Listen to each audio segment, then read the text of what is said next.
Lorsque le prophète Mohammed sallallahu alayhi wa sallam demandait à Bilal de faire l'appel à la prière, il lui disait cette célèbre phrase « Arihna biha ya Bilal » repose-nous par elle, ô Bilal.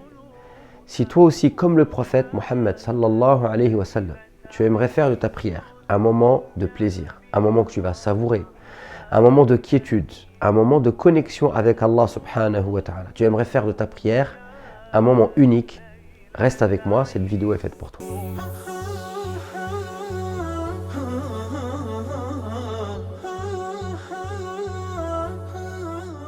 Alors on retrouve beaucoup de vidéos sur internet dans lesquelles on nous montre l'aspect technique, pratique, juridique de la prière. Et d'ailleurs c'est une très bonne chose, je t'engage à les regarder. Notamment il y a une vidéo du frère Rachid El-Jay où il a détaillé la prière suivant le rite malikite qui est très bien faite. Dans cette vidéo on va voir autre chose, on va voir l'aspect spirituel de la prière qui est quand même l'aspect le plus important. La première chose, il faut absolument comprendre que la prière a été légiférée par Allah subhanahu wa ta'ala dans un but bien précis. C'est ce qu'on appelle le dhikr, c'est-à-dire se rappeler de lui, revivifier dans son cœur le souvenir d'Allah subhanahu wa ta'ala. Il nous regarde, il est avec nous, il sait tout ce qu'on fait et un jour on va mourir et on va être ressuscité et on sera devant lui pour répondre de nos actes. Allah subhanahu wa ta'ala nous dit dans le Coran, lorsqu'il s'est présenté à Moussa, il lui a dit « Innani anallah, la ilaha illa ana, fa'abudani wa aqimi salata li dhikri » Je suis Allah, je suis ton Seigneur, point de divinité à part moi, adore-moi et accomplis la prière afin de te rappeler de moi. Et à chaque fois que l'être humain il va revivifier dans son cœur le souvenir de Dieu, alors cela va lui donner une force. Et cette force-là, c'est une force spirituelle qui va lui permettre de s'enraciner dans le bien et de s'extirper du mal. Inna as-salata tanha 'anil fahsha'i wal munkar. La prière préserve de la turpitude et du blâmable. Donc il est fondamental de faire de cette prière un moyen de se rappeler Allah. Plus tu vas te rappeler Allah dans ta prière, plus cela signifie que ta prière est efficace. Moins tu te rappelles d'Allah dans ta prière et plus tu la vis comme un fardeau, plus cela est le signe qu'il faut que tu changes ta manière de prier et j'entends par ici la manière de prier avec ton cœur. Alors je te propose tout de suite 3 choses. La première chose, si tu veux apprendre à prier avec ton cœur, prie comme si c'était ta dernière prière. Le prophète alayhi salam nous disait Sallu salat al-muwaddi', priez comme si c'était la dernière prière. À chaque fois que tu vas dire Allahu Akbar, avant de faire la prière et de faire takbiratul ihram, de lever les mains, rappelle-toi que la prière que tu vas prier, ça se trouve c'est la dernière. Car tu n'as aucune garantie, peu importe qui tu es, peu importe ton état de santé, peu importe ton âge, tu n'as aucune idée du temps qui te reste à vivre. C'est-à-dire d'ici la prochaine prière, tu ne sais pas si tu seras encore de ce monde. Donc avant de prier, rappelle-toi que c'est peut-être ta dernière prière. Prie comme si c'était la dernière. Donne tout ce que tu as. Concentre-toi, connecte-toi à Allah, oublie tes soucis. Ça c'est le premier point. Prie ta prière comme si c'était la dernière. Le deuxième point, écoute bien, écoute attentivement.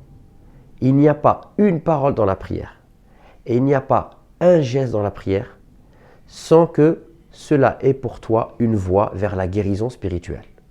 Il n'y a pas un geste qu'on fait dans la prière, il n'y a pas une parole qu'on prononce dans la prière sans que cela soit pour nous un moyen de nous guérir spirituellement parlant, un moyen de nous élever. Je te donne des exemples. Quand tu vas arriver dans la prière, par exemple, tu vas lever tes mains. Ce geste-là, qu'est-ce qu'il signifie?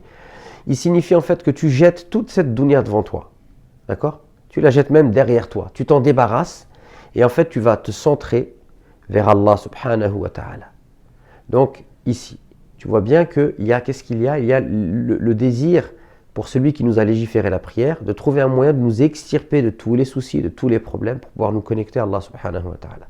Quand tu vas dire Allahu Akbar, et à chaque moment où tu vas changer d'état dans la prière, tu vas dire Allahu Akbar, c'est Allahu Akbar sont un superlatif de supériorité. Tu veux dire en fait qu'il n'y a rien qui soit plus important, plus grand qu'Allah dans ton cœur, et donc la conséquence de cela, c'est que tu vas penser à rien d'autre à part Allah subhanahu wa ta'ala.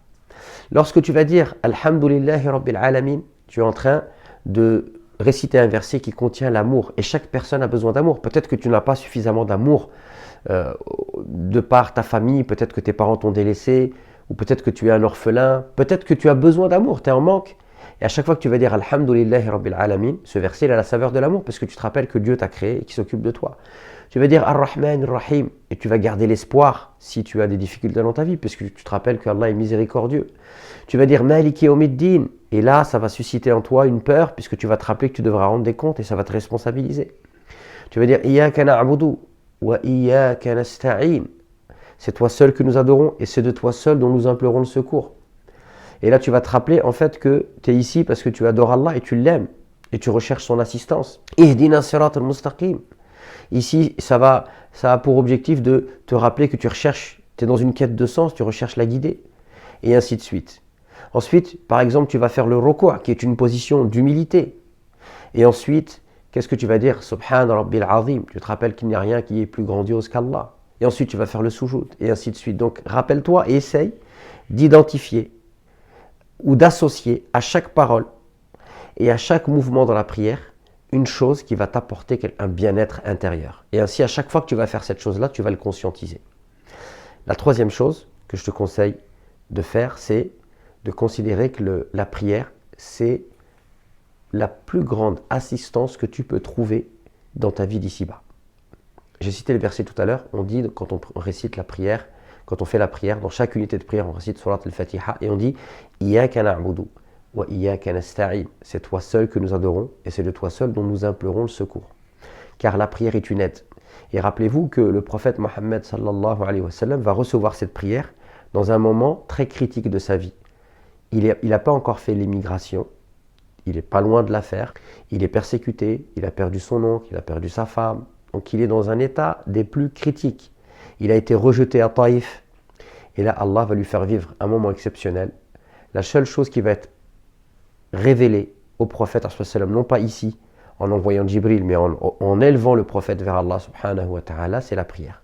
Allah va l'élever vers lui, va lui donner cette prière, comme pour lui dire, voilà, maintenant je te fais un cadeau, tous les soucis que tu as dans ta vie, bien, je te donne cette prière te permettra de surmonter toutes les épreuves de ta vie. Et regardez, qu'est-ce que nous disons? Iyyaka na'budu wa iyyaka nasta'in. À chaque fois que tu vas dans cette prière, rappelle-toi que tous les problèmes de ta vie, eh bien, tu peux les résoudre dans cette prière.